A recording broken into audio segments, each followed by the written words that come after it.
안녕하십니까. 3월 3일 수요일 말씀 묵상 함께 시작하겠습니다. 오늘 하루도 주님께서 주시는 능력과 주님께서 주시는 그 보호하심을 온전히 체험하시는 귀한 성도님들 다 되셨으면 좋겠습니다. 주님께서 사랑하신다는 사실, 오히려 어렵고 힘들 때 더 깊이 느낄 수 있을 것 같습니다. 지금 코로나19 사태 때문에 어떤 분들은 차라리 더 편하다 이런 말씀 하시는 분도 계시긴 합니다만은 많은 분들이 고통받고 계시지 않습니까? 하지만 이제 곧 다 해결될 거라고 믿고요.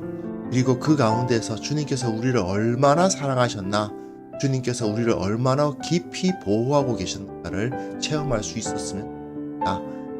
오늘 본문은 사도행전 14장 19절부터 28절까지 바나바와 바울이 제1차 전도 여행을 마치는 이야기인데요. 이걸 통해서 바울이 얼마나 예수님을 닮았는가를 확인할 수가 있어요. 그래서 이 본문을 통해서 우리가 한번 예수님처럼 살아가기 위한 도전을 받아보는 시간이 되었으면 좋겠습니다. 그럼 함께 말씀을 보겠습니다.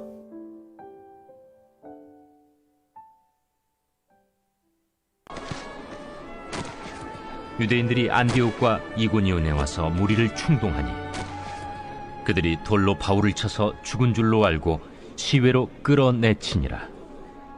제자들이 둘러섰을 때 바울이 일어나 그 성에 들어갔다가 이튿날 바나바와 함께 더베로 가서 복음을 그 성에서 전하여 많은 사람을 제자로 삼고 루스드라와 이고니온과 안디옥으로 돌아가서 제자들의 마음을 굳게 하여 이 믿음에 머물러 있으라. 우리가 하나님의 나라에 들어가려면 많은 환난을 겪어야 할 것이라. 각 교회에서 장로들을 택하여 금식 기도하며 그들이 믿는 주께 그들을 위탁하고 비시디아 가운데로 지나서 밤빌리아에 이르러 말씀을 버가에서 전하고 아달리아로 내려가서 거기서 배 타고 안디옥에 이르니 이곳은 두 사도가 이룬 그 일을 위하여 전에 하나님의 은혜에 부탁하던 곳이라.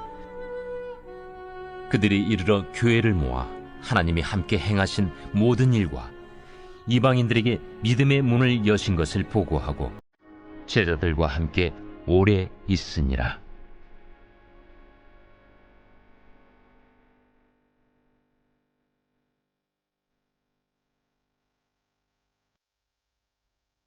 네, 1차 전도 여행이 끝나는 것을 확인할 수 있었습니다.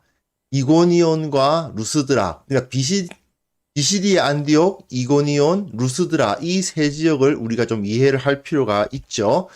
비시디아 안디옥, 여기서 무슨 일이 있었는지 바울이 앞에 나가서 복음을 아주 구체적으로 쭉 그 회당에서 이야기하는 복음의 내용 자체를 설명하고 있는 부분이 이 비시디아 안디옥이었고요. 이고니온에서는 이제 바울이 어떤 형태로 주로 전도를 했고 그리고 어떤 어려움을 겪었던가 하는 것을 어떤 전형적인 모습을 보여줬다고 할 수 있죠. 루스드라는 완전히 이방의 그 지역을 보여주는 것이었습니다. 이 보시면 이고니온, 루스드라 그리고 더베하고 버가에 대한 이야기도 나옵니다만은 짤막짤막하게 나오고 이고니온과 루스드라 이 두 곳이 사실은 서로 이제 왜 이런 일이 벌어지는지 제가 알았어요. 왜 이런 루스드라와 이고니온 이 두 개가 서로 대조를 이루면서 이고니온이라는 지역 대도시 그리고 루스드라 아주 좀 소규모 도시죠. 소규모 촌락이라고 할 수 있는데 이고니온과 루스드라가 서로 대조를 이루고 있고요. 비시디아 안디옥에서는 이제 서기오 바울이라는 사람이 바예수라고 하는 유대인과 서기오 바울이라는 헬라인이 서로 대조가 되면서 헬라인이 오히려 유대인보다 나을 수 있다라는 것을 보여줬다면 이고니온 비시디아 안디옥에서는 다시 설명드리겠습니다. 제가 지금 앞에서 잠깐 헷갈리고 있는데 구브로에 있는 바보에서는 서기오 바울이라는 사람을 만났죠. 그곳에서 바예수 엘루마라는 유대인과 또 서기오 바울이라는 헬라인 이 둘을 비교하면서 유대인이라고 해서 다 하나님을 잘 섬기느냐, 오히려 서기오 바울과 같은 헬라인이 차라리 나을 수도 있다라는 것을 생각하게 하고요. 그리고 비시디아 안디옥, 여기서는 복음의 내용을 자체를 그대로 굉장히 자세하게 설명해 주고 있었고요. 그리고 이고니온과 루스드라, 이 두 곳이 서로 대조가 되면서 대도시 그리고 소도시, 유대인의 회당이 있는 곳, 회당이 없는 곳, 그리고 유대인의 영향력이 강한 곳, 유대인의 영향력이 약한 곳, 이거 서로 대조해 주면서 모든 곳에 유대교가 들어가든지 안 들어가든지, 회당이 있든지 없든지 복음이 들어가면 모두가 하나님의 백성이 될 수 있다 하는 것을 여기서 선포하고, 그리고 오늘 더베를 거쳐서 이제 귀환하는 이야기가 나오는데, 이 루스드라에서 이 바울이 핍박을 받고 거진 죽은 거나 다름없는 정도로 되는 모습을 볼 수 있죠. 사도행전에서 말입니다. 반복적으로 나타나는 테마라고 했죠. 테마가 뭐야 하시는 분이 계셔서 설명하자면, 어떠한 작품에서 반복적으로 나오는 주제를 담은 부분입니다. 예를 들어서 그 베토벤의 운명교향곡 이런 걸 보면 빰빰빰빰 하는 게 있잖아요. 빰빰빰빰 하는 게 있죠. 그 빰빰빰빰이 한번 맨 처음에 딱 나오느냐, 그게 아닙니다. 계속 반복돼요. 빰빰빰빰빰 이렇게 되거든요. 그 부분이 한 그 교향곡을 쭉 듣는 동안 계속 반복돼서 나옵니다. 그게 하나의 그 테마거든요. 예를 들어서 일반 가요 같은 걸 부를 때에도 그 클라이막스를 이루는 반복되는 가사가 있잖아요. 그걸 테마라고 부를 수 있는, 테마라고 보시면 됩니다. 근데 사도행전에서도 반복되는 테마가 있어요. 그게 뭐냐 하면 예수님 닮기입니다. 예수님하고 굉장히 닮은 모습이 계속 반복돼요. 예수님처럼 잡혀갔다가 예수님이 부활하시는 모습처럼 감옥에서 나오고, 예수님처럼 전하고, 예수님처럼 능력이 나타나고, 예수님이 모이셨던 그 모습들을 그대로 보여주는 그런 모습들이 사도행전에서는 계속 나오는데요. 여기서도 마찬가지입니다. 본문 보시면요. 자, 유대인들이 지금 사도 바울과 바나바는 어디에 있습니까? 예, 루스드라에 있습니다. 루스드라에 있는데 안디옥과 이고니온, 여기서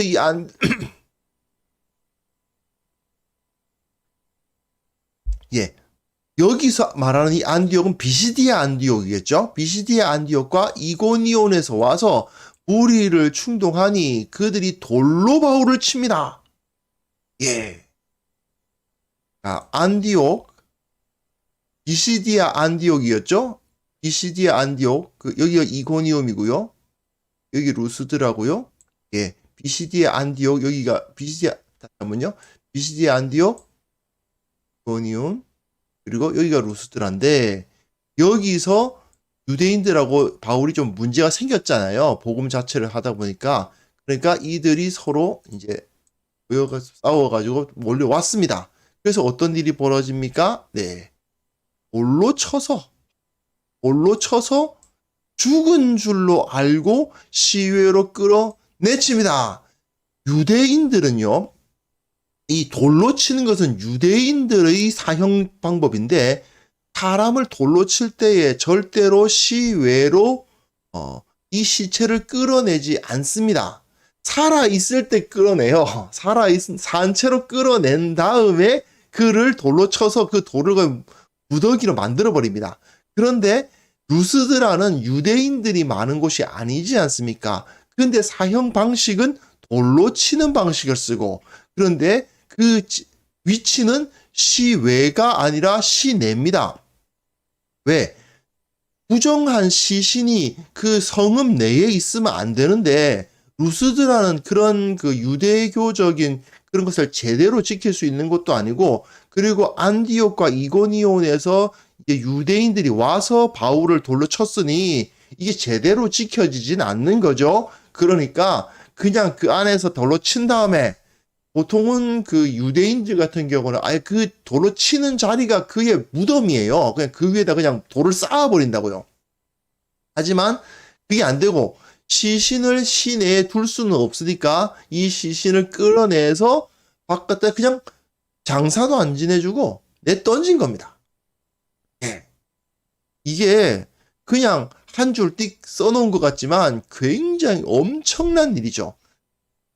바울이 사람이 돌에 맞았는데 다른 사람들이 뭐 죽은 줄로 알았다라는 것은요. 예. 살아있는 거하고 돌로 맞아서 살아있는 거하고 죽은 거하고 완전 차이는 엄청나지 않습니까? 실제로 많은 분들이 이때 바울은 죽었다라고 생각하시는 분도 계셔요. 어쨌든 누가는 죽은 줄로 알고 시외로 끌어내치는 일이 벌어집니다. 그러니까 제자들이 불러섰죠. 바울의 시신을 수습해야 된다고 생각했을 수도 있고 어떡하나 싶어가지고 이제 그 제자들이 바울에게 갔는데 그 시신을 찾아갔는데 바울이 일어납니다. 그 자리에서 일어나서 그 성에 들어가요. 그 성 어디 성입니까? 루스드라겠죠. 이거 어디서 많이 본 그림 아닙니까? 예수 그리스도입니다. 예수 그리스도께서 십자가에서 죽임을 당하시고 어떻게 돼요? 다시 살아나시는 겁니다. 다시 살아나셔서 어떻게 하셨어요? 예루살렘 바깥으로 끌려나가 십자가에 달려 죽으셨다가 장사당하셨지만 그 장사되신 주님이 다시 살아나셔서 예루살렘으로 들어가셨잖아요.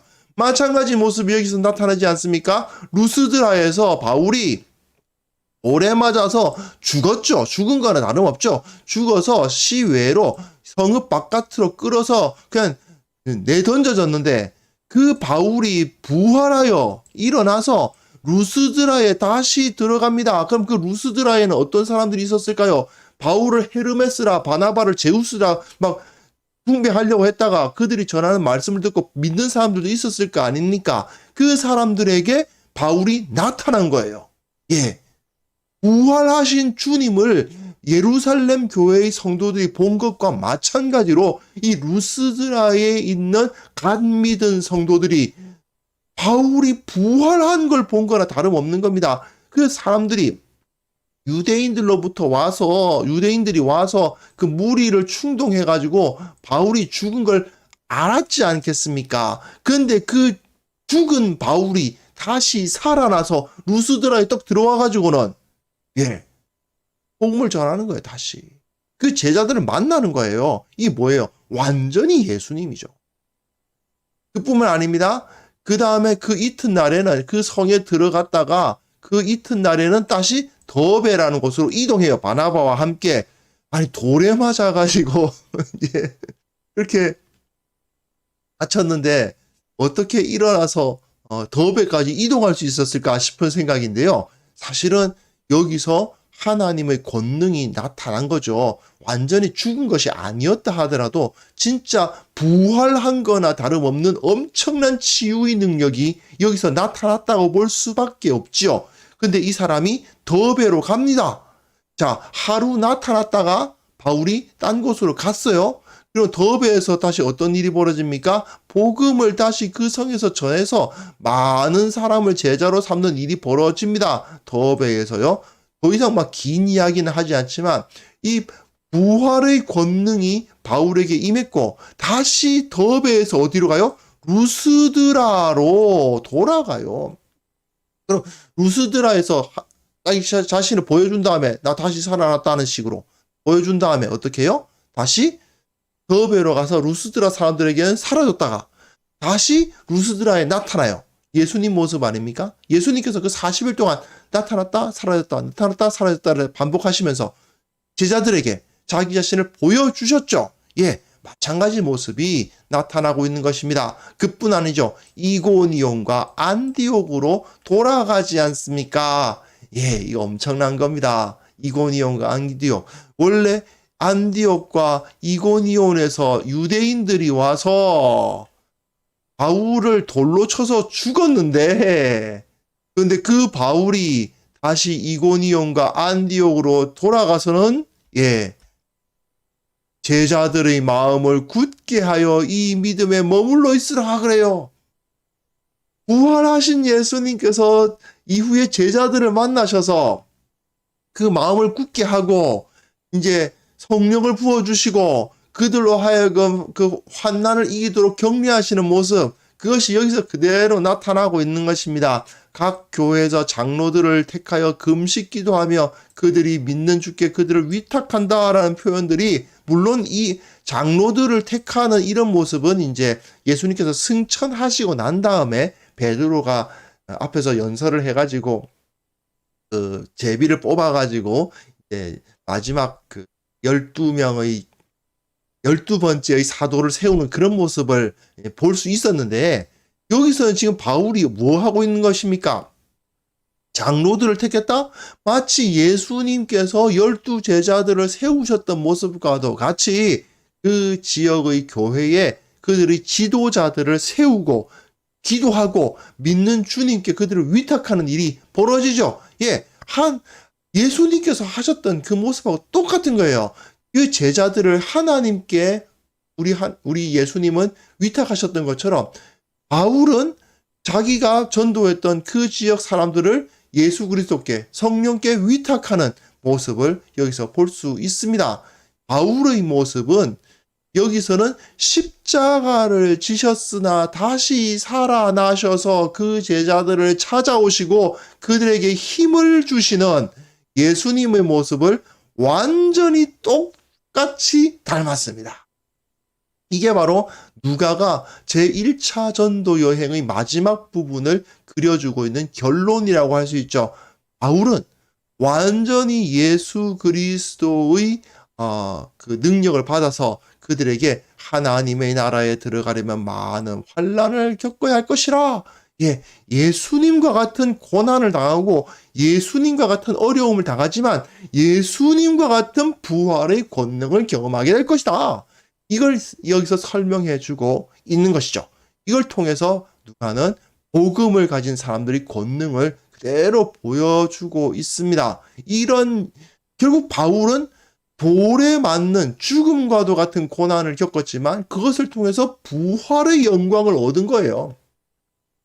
비시디아, 안디옥, 이고니온, 루스드라 다 다시 복음 전하고 그새 나 다시 살아났어 하는 것을 보여주시는 그런 모습, 예수님의 그 부활체로서의 모습과도 같은, 물론 예수님의 부활체까지는 아니죠. 아직까지는 아니죠. 하지만 마치 그런 거나 다름없을 정도의 영광을 이 바울이 경험하면서 하나님의 도우심을 얻은 것입니다. 사실 사람이 돌에 맞았는데 그 사람이 움직일 수 있다는 것 자체가 기적이죠. 사실 이거는요, 진짜 죽은 자가 살아나는 것과 같은, 베드로가 다비다를 다시 살린 것과 같은, 그 중풍병자 애니야가 다시 일어난 것과 같은 기적이 바울에게 일어났다는 뜻이고요. 그 일어난 기적에 의해서 하나님의 권능이 이 사람을 통해서 온 동네에 나타났다는 것을 알 수가 있습니다. 자, 그리고 이제 다시 비시디아 한가운데로 지나서 밤빌리아에 이르러 말씀을 버가에서 전했다라고 되어 있어요. 버가에서 전했다는 말만 되어 있고 더 깊은 말은 안 하는 걸 봐서 여기서는 뭐 특별한 일이 없었거나 아니면 그렇게 받아들이는 사람이 많지 않았거나 뭐 정확하지 않죠. 하지만 여하튼 여기서 뭐 바울이 건강 문제가 있었을 수도 있어요. 하지만 어쨌든 그건 잘 모르겠고 버가에서 잠깐 전화 후 아탈리아로 가서 배 타고 안디옥에 이르렀다 되어 있는데 이제 1차 전도 여행 다시 한번 보시면요. 여기서 안디옥 갔다가 이고니온 갔다가 루스드라 갔다가 더베 갔다가 다시 루스드라 돌아갔다가 이고니온 안디옥 다시 루스드라 더베 그다음 이렇게 돌아서 이렇게 버가로 가서 여기가 버가죠. 뭐 빨개지네요. 버가로 가서 버가에서 구브로는 거치지 않고 바로 안디옥 교회, 시리아 안디옥이죠. 원래 자신들을 파송했던 교회로 돌아가는 것을 볼 수 있습니다. 이렇게 여정을 하나하나 써주면서 이 누가는 이 일이 사실이었다. 실제로 그런 일이 있었다는 것을 보여주고 있어요. 배 타고 안디옥에 이르니 이곳은 두 사도가 이룬 그 일을 위하여 전에 하나님의 은혜에 부탁하던 곳이라. 근데 처음에 이들이 파송받은 교회란 뜻이죠. 자, 예수님은 어때요? 다시 예수님의 모습을 그대로 보고 있어요. 예수님께서 원래 아버지 하나님과 함께 계셨던 분 아닙니까? 그런데 그 아버지 하나님과 함께 계셨던 예수님이 이 땅에 내려오셔서 복음을 전하시고 고난 받으시고 죽으시고 다시 살아나신 이후에 제자들에게 보이시고 제자들에게 힘을 주시고 그 다음에 아버지께로 돌아가셨잖아요. 마찬가지로 이 두 사도, 특별히 바울은 그 모든 과정을 다 거치고 정말 죽었다 다시 살아나는 것과 같은 그런 과정을 거친 이후에 자기가 보냄을 받았던 그곳으로 돌아가고 있죠. 완전히 예수님입니다. 예수님 판박이 똑같은 모습을 보여주고 있는 거예요. 이렇게 바울이 예수 그리스도의 그 권능, 예수 그리스도의 그 모습을 그대로 세상 가운데 나타내고 있었습니다. 또, 결국은 교회, 여기에 이제 27절이 결국은 이 1차 전도 여행의 결론이잖아요. 마지막 부분인데, 요게 결론이에요. 하나님이 함께 행하신 모든 일을 보고했다. 이건 뭐 끝부분에 당연히 할 말인데, 요게 바로 제일 중요한 거죠. 이방인들에게 믿음의 문을 여신 것을 보고했다. 이게 바로 1차 전도 여행 이야기의 결론이고 주제입니다. 1차 전도 여행을 통해서 물론 고넬료에게 예수님이 베드로를 통해서 그가 복음이 들어가는 것을 이미 이들이 알고 있었겠지만, 그러나 진짜 단순히 고넬료와 같은 몇몇 정말 경건한 로마인들에게만 특별 대우를 해주신 것이 아니고, 루스드라와 같이 지금까지 막 제우스 섬기고 막 그 앞에서 그 제우스 이방 신당에서 예배했던 사람들에게까지 복음은 들어갔고, 그들 가운데서 예수 그리스도를 믿는 자들이 나타나더라 하는 것이 여기서 보고되면서 모든 이방인들까지 다 구원을 얻게 되었다 하는 것이 이 1차 전도 여행 이야기의 마지막 결론으로 제시되고 있는 거죠. 자, 이제 오늘 이제 1차 전도 여행 이야기 끝났는데요.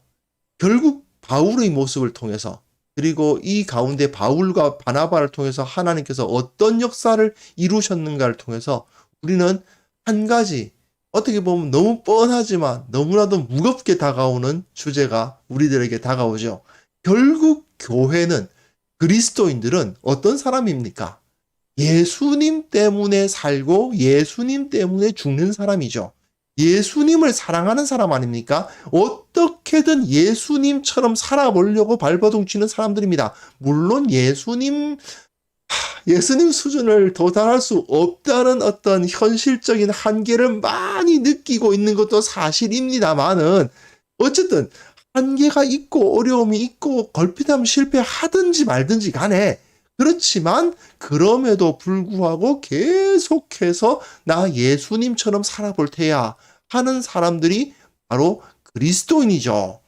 예수님을 따라 살아가는 삶이란 결국 십자가 짐 같은 고생이죠. 그죠? 내 주를 가까이 하려 함은 십자가 짐 같은 고생이다. 맞습니다. 정말 십자가 짐 같은 고생입니다. 그렇지만 그 고생을 통해서 우리는 뭘 얻습니까? 바울을 보세요. 루스드라에서 돌에 맞아서 죽은 거나 다름없지만 다시 일어나잖아요.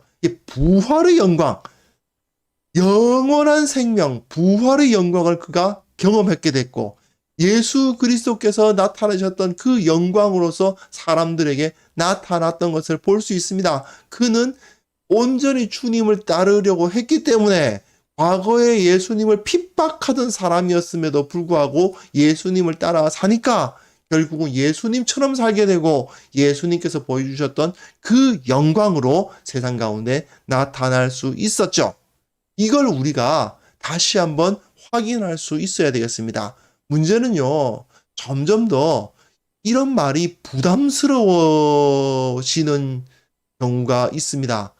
적어도 말입니다.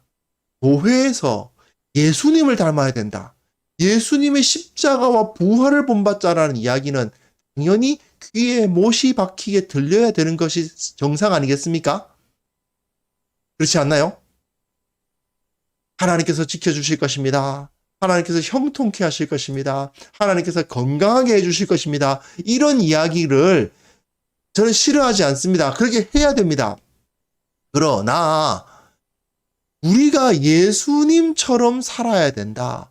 예수님께서 보여주셨던 그 십자가를 지는 삶을 기꺼이 살아야 한다. 우리가 십자가를 지기를 각오할 때에 주님께서는 부활의 영광으로 우리에게 갚아주실 것이다. 우리를 평안하고 풍요롭고 안전하고 그 평탄한 삶으로 살아갈 수 있게 하시는 가장 큰 원동력은 결국 우리가 예수님을 닮을 때에, 예수님처럼 십자가 지기를 기꺼워할 때에, 그랬을 때 진정한 평안, 진정한 기쁨, 진정한 형통함을 얻게 되는 것이죠. 그런데 참 요즘에는 이런 말을 참 힘들어해요. 왜 그럴까요? 예, 우리가 그만큼 십자가 지는데 부족하고, 십자가를 지려 하기보다는 세상의 평안함을 누리고 싶어 하고, 세상 것도 조금 없고, 십자가 예수님도 조금 붙들고, 세상과 하나님을 양다리 걸쳐서 양쪽을 다 붙들려고 하는 그런 모습이 우리들 가운데 있기 때문이 아닐까요? 우리가 우리 자신을 한번 진지하게 돌아볼 수 있었으면 좋겠습니다. 만약에 우리가 이 바울과 같이 주님을 온전히 따르는 삶을 살고 정말 십자가를 지닌 것과 같은 그런 삶을 살아간다면 분명히 하나님께서는 이 부활의 영광을 주시잖아요. 돌에 맞았는데 벌떡 일어나가지고 옮겨 다니잖아요. 네, 엄청나지 않습니까? 그런 엄청난 영광, 그러한 진정한 진짜 건강하네요. 돌에 맞아도 끄떡없는 건강, 네, 그런 건강도 없고 그러한 형통함도 없고 그러한 승리, 그러한 기쁨을 얻을 수 있다는 것을 여기서 본문이 보여줍니다. 우리도 이러한 모습으로 우리가 기꺼이 살아갈 수 있었으면 좋겠습니다. 우리는 과연 바울과 같이 그러한 삶을 살고 있는가? 그런 삶을 두려워하지 않고 기꺼워하고 있는가? 한번 반성해보는 시간, 그리고 십자가를 지기를 고대하며 주님, 저도 주님처럼 살다가 주님처럼 죽기 원합니다. 주님의 삶을 내 삶 가운데서 나타내기를 원합니다. 부족하지만 주님께서 도와주옵소서. 기도하는 시간 가졌으면 합니다.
하나님 아버지, 살아도 주님을 위해서 살고 죽어도 주님을 위해서 산다. 이것이 우리들의 삶의 목적이고 삶의 원칙이고 가치가 될 수 있도록 도와주옵소서. 예수님처럼 살다가 예수님처럼 죽기를 원합니다. 예수님의 십자가가 내 삶 가운데 나타나기를 원합니다. 그 십자가를 통해서 우리에게 주어지는 그 부활의 영광이 나에게도 나타날 수 있게 하여 주옵소서. 바울이 예전에 예수님을 핍박하던 자였음에도 불구하고 이렇게 주님을 위해서 자신의 삶을 드릴 때에 이런 영광으로 함께해 주셨던 것처럼 우리에게도 이런 영광을 허락하여 주시옵소서. 그러한 마음으로 하루하루를 살아갈 수 있도록 도와주옵소서. 우리가 예수님의 삶을 따라가기 위해서 최선의 노력을 다하고 어떻게든 주님 닮겠다고 노력하는 자들 다 될 수 있도록 도와주시고, 정말 이 일을 감당할 수 있도록 지혜도 허락하여 주시고 능력도 허락하여 주시고 용기도 허락하여 주시고, 이 모든 것을 능히 감당할 수 있는 귀한 주의 백성들 다 되게 하여 주옵소서. 아버지 하나님, 이 교회의 모든 성도들이 이런 마음을 가져야 되겠습니다. 예수님을 닮고 예수님처럼 살겠다는 마음을 가진 사람들이 공동체가 되어야만 되겠습니다. 이 세상 사람들이 교회를 통해서 예수님을 만나기 위해서는 이 교회에 속한 모든 성도들이 주님을 닮아가는 모습이 나타나야 할 터인데, 정말 주님께서 이 일을 나타내어 주옵소서. 부족한 우리들을 사용하여서 주님의 그 영광을 드러내어 주시옵소서.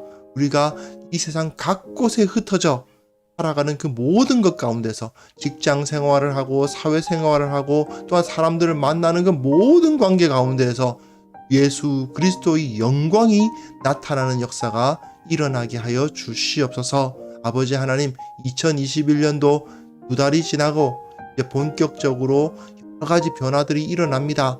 특별히 백신이 접종되어지고 있고 많은 사람들이 백신을 맞으면서 점점 더 이 코로나19 사태를 벗어날 수 있으리라는 소망을 갖게 됩니다. 주님께서 속히 그날을 임하게 하시고, 속히 함께 모여 주님을 예배하게 하시고, 속히 고통당하는 자들의 눈물을 씻어주셔서 주님의 나라, 주님의 평강, 주님의 그 능력이 나타나는 것을 보게 하여 주시옵소서. 아버지, 오늘 하루도 주님께서 우리를 지켜주시고 우리와 함께 하시고 그 능력 나타내어 주실 것을 믿사오며 주께서 홀로 영광 받아 주옵소서. 예수님의 이름으로 기도합니다. 아멘.